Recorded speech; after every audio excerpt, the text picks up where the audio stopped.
Hi, hello and welcome. So in this video tutorial we are going to look at the functional interface called functioning. Okay, so what is a functional interface? Function. So here you can clearly see the definition, right? Interface function in Angular basis there are two letters which are separated by comma, t comma r, where t represents the input type to the function and whereas r represents the result of the function. So obviously we know function interface means there will be an abstract method. Okay, so here if you look at that abstract method, the name of that method is apply.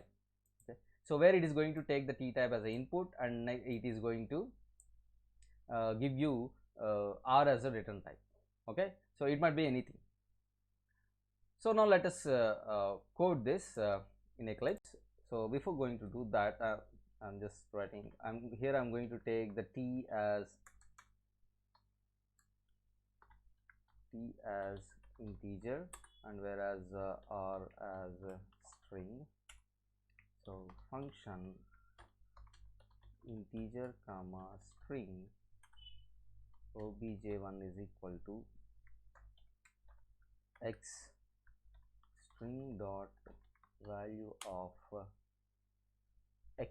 That means what this function is doing is it is going to take the integer as a parameter and is going to give you the string representation of that particular integer. Okay, so just take string re or str1 is equal to obj1 dot apply 10. So whenever I write system.out.println and try to print this, so when I run this, so obviously you are going to get the 10. Okay, so this is a basic thing, right? We already know how to use this apply method. So if you browse the methods that are present in the functional interface, which comes in very handy, these compose and then. So first look at this so-called andThen function, right? So this andThen function is going to accept function type as a parameter and it is going to again give you a function type as a return type. Okay, so first let us see what is actually this andThen function. So it is going to return you a composed function that first applies these functions to this input and then applies the after function to the result. So we'll see what is actually the meaning of this particular statement. Okay, so first let me code this. So I'm removing this statement also. Again taking another function integer, so not integer, I'm going to take string comma take the double obj2 is equal to x. So here what I am going to do is I am going to take the string as a input and I am going to give the double as a output. So in order to do that, I'm going to use the wrapper class called double dot parseInt method of x. Okay, so now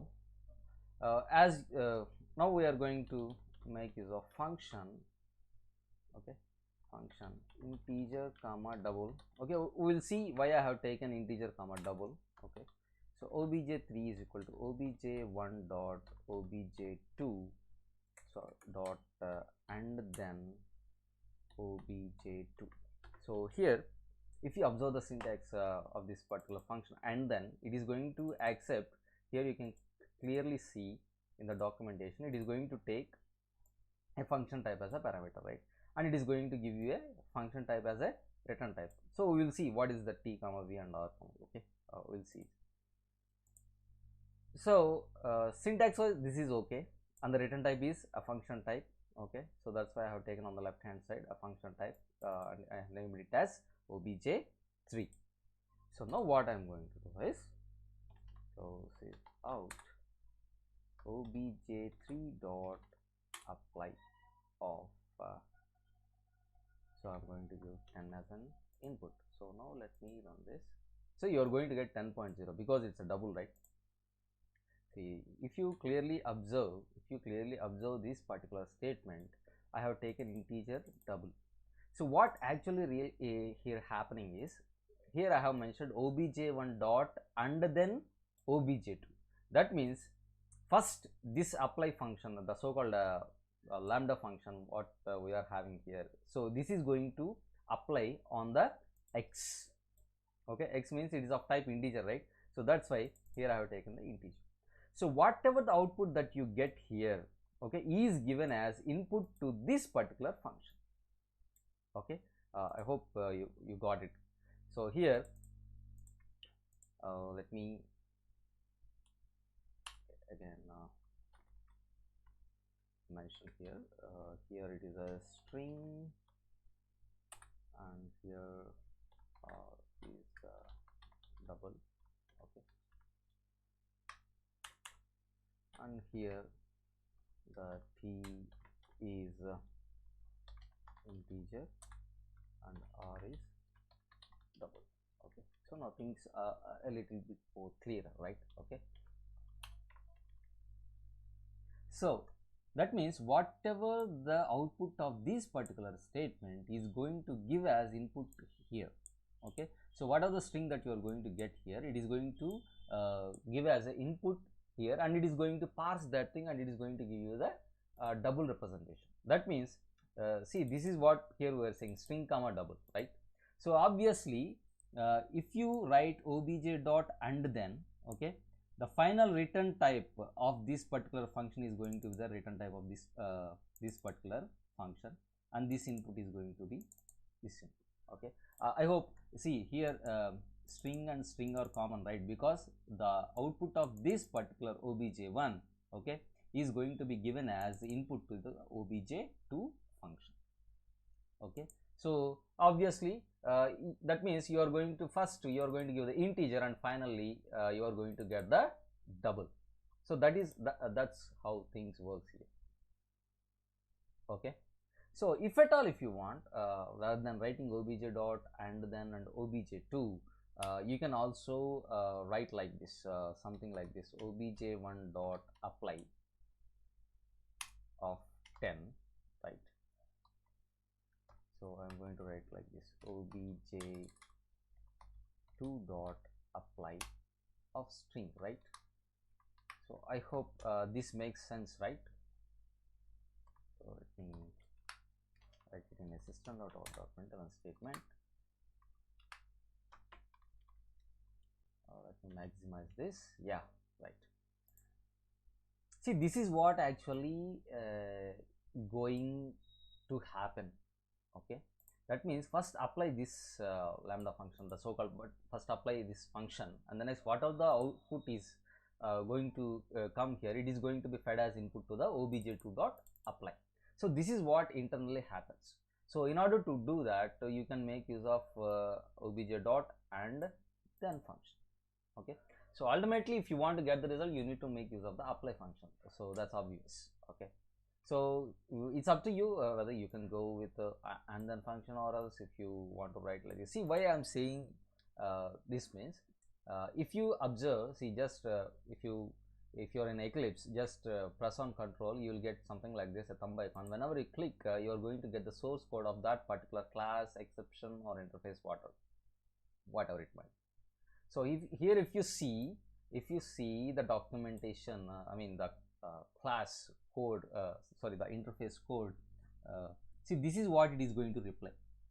See, it is going to give you a lambda function, right, a t type.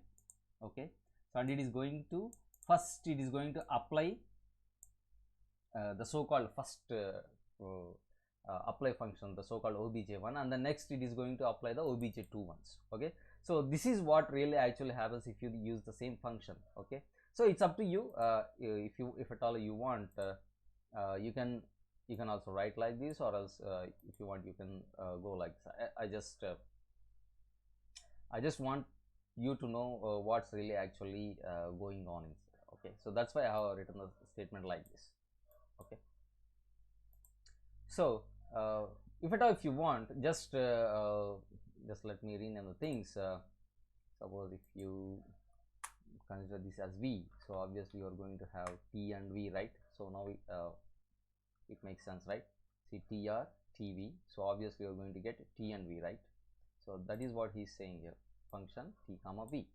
So whereas this the function which we are going to pass the parameter, okay, So first one must be the R and the next second one be V. Of course, if you know generics, is a simple one. So the question mark means any class that extends V. Okay, question mark means anything that is super of this so-called R. Okay, so if you are familiar with the generics, you know what why where you use super and where you use extends. Okay, suppose if you doesn't know, just consider this as R and this as V. Okay, so that would be fine. So that is what actually really going to happen here. Okay, so this is related to and then. Okay, let me comment out this statement. So now let us see the compose function. Compose function is just quite reverse to this particular function. Okay, suppose if you say function integer comma string, so obj4 is equal to, just take x, it is going to give, so I am taking the same thing, string dot value of x. Okay, so again I am going to take a function double comma integer obj5 is equal to x. So here I am going to take the double and I am going to return you a integer, so x dot into value. So now if I want to write function, now it would be double comma string, right? See, this is just quite the reverse thing, right? So now what I am going to do is obj6 is equal to obj4 dot obj5 of, first I need to pass the double 3.40. Sorry, obj4 dot compose obj5. So obj6 dot apply, so pass a double. So let me put this thing in system.out.println so that I can see the value. Okay, so now just a small message using compose. Right, no, perfect. See, for andThen 10, see, for compose you are getting 8, right? So what are the value you are passing is 8.90. So what it is going to actually do is, though you have written object 4.compose of obj5, what is going to do is, it is going to, if you just have a look at the documentation like this, see, returns a function that first applies the before function. So whatever the function that you have passed in the parameter, first that function is going to apply here. So this just quite contrasts with the andThen. Okay, so that means if you apply obj5, you are going to get the int value, right? That means 8.90 becomes 8 here, and this 8 is fed as input to this particular obj4, and which is going to give you a string representation. So that is what we are going to get right here. Okay, so this is how things happens if you use andThen and the next compose. So these functions really comes in very handy if you use them. Okay, that means if you want to do multiple processing on some particular input, that means you just want to convert into one thing, and the next thereafter you need to convert that to another. So definitely and then are going to be very, very useful. Okay, so and the next if you go for the identity, it's a static one. This is just a simple thing. Returns a function, okay, that always returns its input argument. So whatever you give, so you are going to get that, that's it, and it is not going to do much. Okay, so whatever you give, you are going to get the same thing. Okay, that's what really actually happens with the identity function. Okay, so this is about the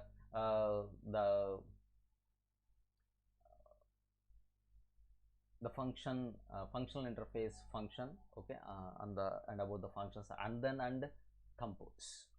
Okay, so to keep the things simpler, I have chosen I mean just converting into string and string to double. So just imagine if you're having a bunch of classes and you want to work on them, so definitely these are going to be very, very useful. Suppose let us say if you have something requirement like just assume you are having something requirement like this, employee, that okay, and the next you are going to see something like this. That means this is the one which is going to accept a list of employees, and you're going to uh, output something called integers, which might be the average of the employee salary or summation of something or whatever. So in these similar cases, whenever you're going to work on the list and something, definitely these functional interfaces are very useful. uh, so you can drastically reduce your code using these so-called functional interfaces. Okay, so let us go to that example also. Let me show you that thing also. For that sake, I'm going to take a class emp.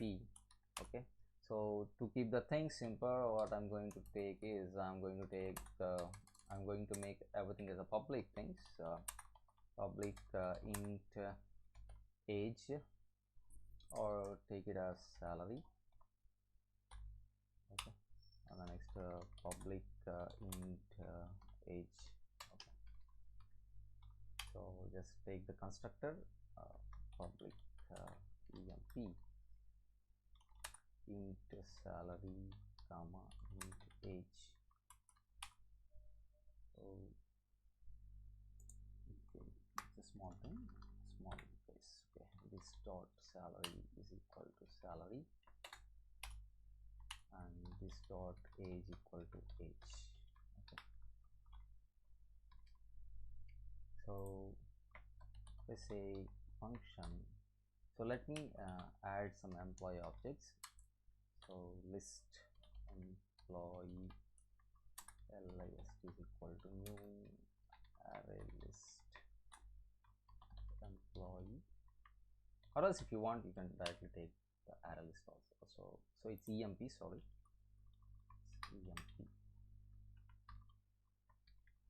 So I'm going to take list dot add new emp.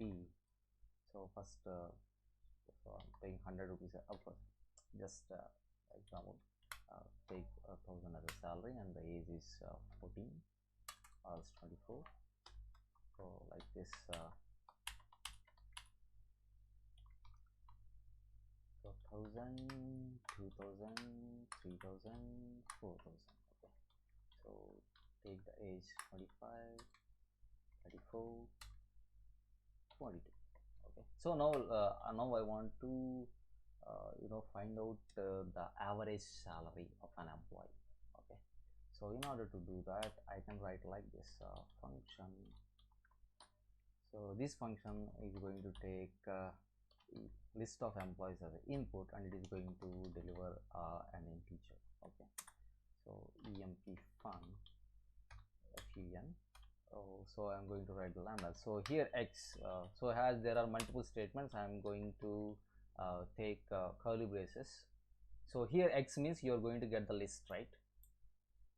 So so I need to find out the average salary, right? So for that, what I'm going to do is I'm going to iterate over the list. Okay, so or else go for the for each. So if you go for each, emp is equal to x, right? So x is the thing which is having the employee objects, right? So it is the list. So to find out average salary, what I'm going to do is total is equal to 0. So I'm just going to take total plus is equal to emp dot salary. Okay, so on the next I'm going to just specify return. So emp, sorry, total by x dot size, that is the number of employees. Okay, so anyway it is going to give you the, is not going to give you the float mode of division. Okay, as both are the integers, so obviously you are going to get the or else let us suppose take it as a double. Okay, so for that so that you can get the average salary in in points also. Okay, so just what I'm going to do is system.out.println emp begin dot apply. I'm going to apply list. Okay, so now let us say, see, I got 2500.00, sorry, 2500. Okay, 4 7 9 10, 10 divided by 4. Okay, obviously it is going to 2500. So this is how you can make use of functions and all, which makes uh, your life very easy. Okay, so that's all for now. Thank you.